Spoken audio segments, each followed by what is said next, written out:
What's up, guys? Pypo here, bringing you today doing some Twin Peaks action. In this video today, I will be speaking about a topic that I think universally is... It's kind of weird to celebrate a death, you know what I mean? Like, no one's ever happy when someone dies. But this is probably one of those situations where it's one of the very few situations where no one's really sad about it. I mean, I'm sure that some people are sad about it, and his family's probably sad about it, but why do rogues always get me? What the I'm just a Mr. Hunter. I'm just Mr. Hunter trying to go get the flag, and you fucking stab me. But most of the time when someone dies, or at least there's a majority of people who are sad about it. I feel like his family will definitely be sad because obviously he was there, his family, and they were his loved ones. But I think that's about it. I think the majority of the world, the people who knew of him, are going to be actually happy. And some of them are going to be like extremely happy and glad that he's gone. Obviously, the people I'm talking about is Westboro Baptist Church and the founder of Westboro Baptist Church, who had recently died.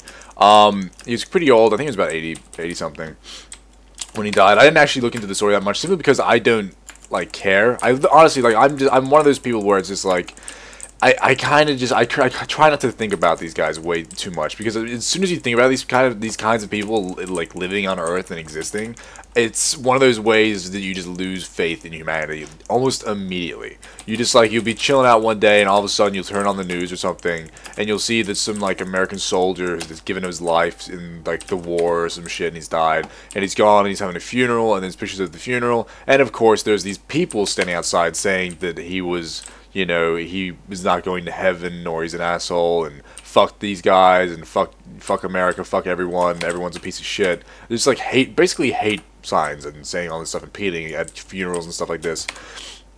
And every time I see it, it makes me immediately just like lose faith in humanity. I'm like, really? Like, how can you not have enough decency? Like, I can understand if you have like views on things that you really feel strongly about, and you feel like you need to have these views and express these views and get them across. I understand that. Like, if you 100% believe in something, okay, maybe you want to get your point across. But there's lines that you just no one ever crosses, like these imaginary lines, because they know that this is just a point in time where you can't go across this. You do not go across this line. And for some reason, these people just do not have that decency. They do not have that thing in their mind where it's like, I do not cross this line. Not only that, a lot of them, actually, a lot of people don't realize this, the way they make their money and they live is by suing people who abuse them.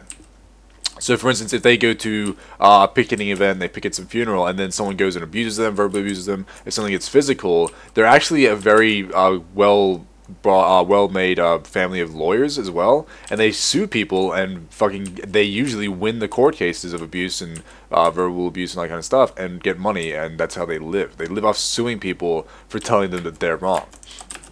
It's a really fucked up situation to be in.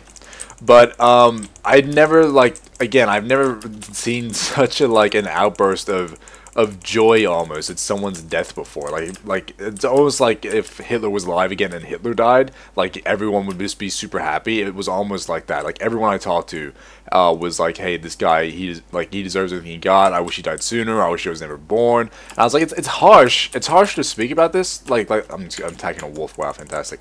It's harsh to talk about anyone like that after they die, and it frightens me to think that if I died, anyone would ever talk to me about that like that, because like I'm not religious in any way, so I know that the only memory left on earth of me will be from people remembering me. The only way that I'm going to be remembered, the only way that I'm going to continue living on, the only way you'll ever be immortal is from people talking about you that are still alive and continuing on your legacy and continuing on your story.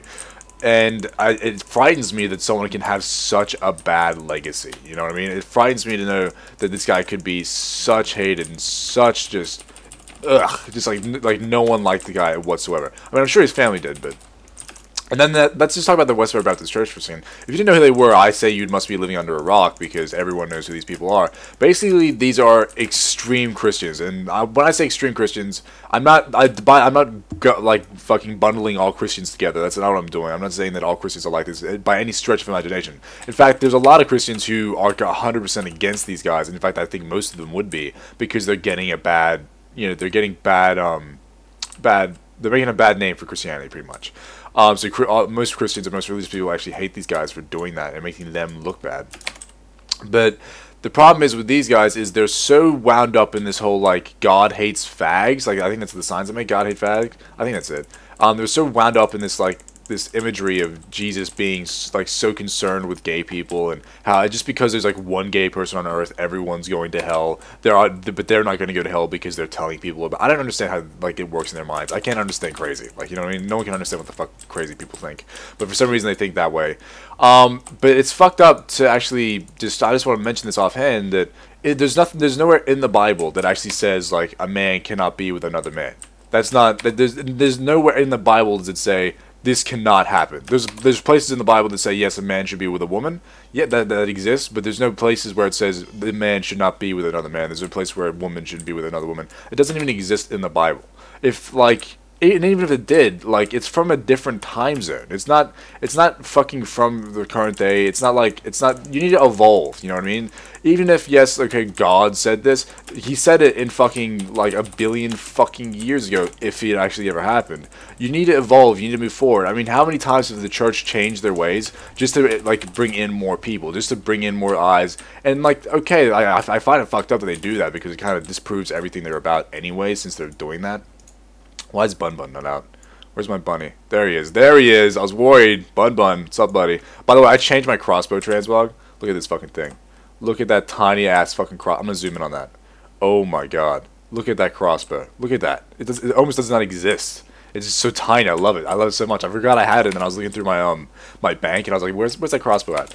So the reason I want to talk about these guys is I just wanted to say, like, these people are always going to exist. Like, the Westboro Baptist Church is always, there's people, if all these people died, there'd be more people to take their place. There'd be more people who hate everyone. There'd be more people who just spread hate around the world. The good thing about these guys, and you might be saying what the fuck is good about them, is the fact that they kind of make everyone stand together. I know that sounds fucked up, but I've never seen so many people, like, band together to, like, thwart, for lack of a better word, to thwart these people. Like, obviously, like, the bikers in the U.S., all the people going on and, like, basically standing in front of these people so the families of the dead soldiers and whatnot don't actually have to see them or deal with them. These sort of things. Like, I've never seen people do this sort of thing of their own accord, but then when you see, like, this hate group, there's so many more people that aren't hateful, so many more people that are against it that come out and support the people, and it's like, it's amazing, it's fascinating. It's almost like you need that hate in the world somewhere just to actually prove how good everyone else is, you know what I mean? But let me know what you guys think about the Westboro Baptist Church and what you think about their founder dying, and I'll talk to you guys in the next video. Have a good day, I love you, and I'll see you later. Yeah.